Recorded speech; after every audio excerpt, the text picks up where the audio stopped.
قرآن کریم کی ایک آیت کو لے کر بات شروع کر رہا ہوں۔ سورہ 3 کی ایک آیت پڑھی ہے، خالق ارشاد فرماتا ہے لقد خلقنا الانسان فی احسن تقویم۔ مجاز کو حقیقت بنانا، سمندر کی وسعتوں کو کوزے میں بند کر دینا اور آسمانوں کی بلندیوں سے ستارے توڑ لانا آسان کام ہے، لیکن عنایت کردہ عنوان انسان اور انسانیت پر روشنی ڈالنا بڑا مشکل کام ہے۔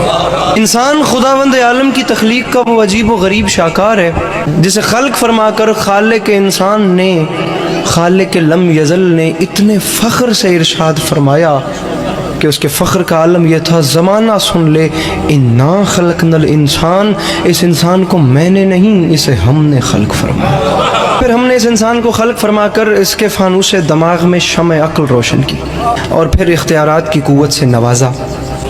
تمام اختیارات سے نواز کر پھر ہم نے اعلان کر دیا انا ہدیناہ السبیل اما شاکرا و اما کفورا، ہم نے اسے ہدایت سبیل بھی کر دی ہے، چاہے یہ شکر کی راہوں پر چل کر شکر گزار بندہ بنے، چاہے یہ کفر کی راہوں پر چل کر ناشکرہ بنے۔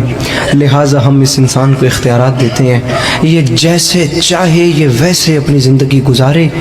ہم بھی ایک دن مقرر کریں گے پھر قیامت کا، اس دن اس سے پوچھیں گے اب بتا کن راہوں پر چل کر ہم تک آئے۔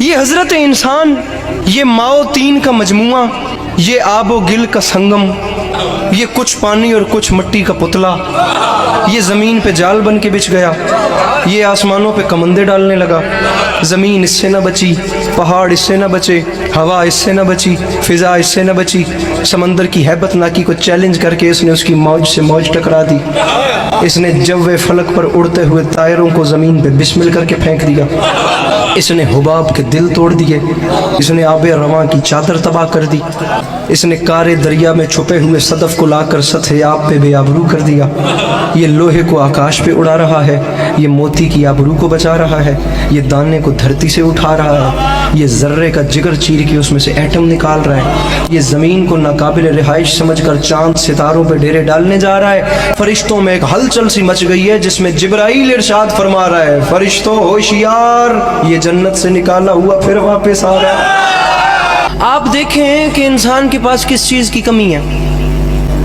اس کے پاس کھانے کے لیے بے مثال خوراکیں ہیں، پہننے کے لیے نو بنو پوشاکیں ہیں، اس کے پاس بادہ گلفام بھی ہے اور جادہ آرام بھی، تمام تر چیزیں اس ترقی یافتہ انسان کے پاس ہیں، بس سچی خوشی اس کے پاس نہیں ہے۔ ہر چیز اس کے پاس ہے، لیکن آج کا ترقی یافتہ انسان چیخ اٹھتا ہے کہ بالآخر مجھے چین کیوں نہیں ملتا، مجھے سکون کیوں نہیں ملتا۔ تم ٹھیک کہتے ہو تمہیں چین نہیں ملتا، تم ٹھیک کہتے ہو تمہیں سکون نہیں ملتا، تم ٹھیک کہتے ہو تمہیں اطمینان نہیں ملتا، وہ اس لیے کہ ہمیں ان دولت قدوں میں انسان نہیں ملتا، طریقت قدوں میں قرآن نہیں ملتا، مسجدوں میں دہشت گردی ہے، ذکر رحمان نہیں ملتا۔ ملے بھی تو کیسے ملے؟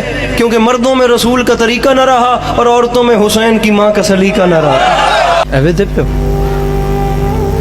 لیکن آج جدھر نظر اٹھتی ہے نا انسان کی بستیوں میں، بے چینی، بے سکونی، بے اطمینانی، ہر آنکھ اشک بار، ہر دل بے قرار، ہر دماغ بد حواس، ہر روح سوگوار، حیات اور اس کی برنائیاں، جوانی اور اس کی انگڑائیاں، حسن اور اس کی حشر زائیاں، تمام زندگی ایک عمر رفتہ ساز شکستہ، انسان کی زندگی ایک بھٹکا ہوا قدم بن گئی۔ اسے پتہ ہی نہیں ہے میں کہاں سے آیا تھا، میں کہاں کو جا رہا ہوں، میں کیا کرنے آیا تھا، میرے ساتھ کیا ہو رہا ہے۔ وہ کہتا ہے میں نے احسن بنایا، ایتھے گل ہی کوئی نہیں۔ مسئلہ یہ ہے کہ وہ کون ہیں جسے اس نے احسن بنایا؟ جسے وہ احسن بنائے وہ ایسا نہیں ہوتا، اور جو یہ ہے یہ وہ نہیں جسے اس نے احسن بنایا۔ بات کہاں گم ہو گئی؟ اگر ہم قرآن کریم کی اگلی آیت تلاوت کرتے تو یہ مسئلہ بھی ختم ہو جاتا۔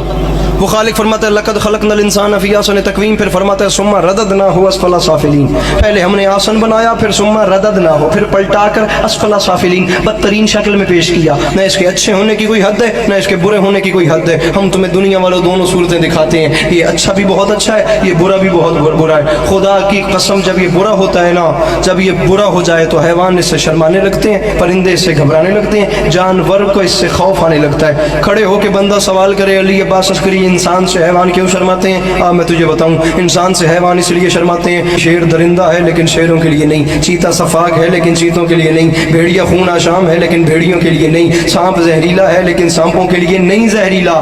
تو نے آج تک نہیں سنا ہوگا کہ سانپ نے سانپ کو ڈسا اور سانپ کے ڈسنے سے سانپ مر گیا۔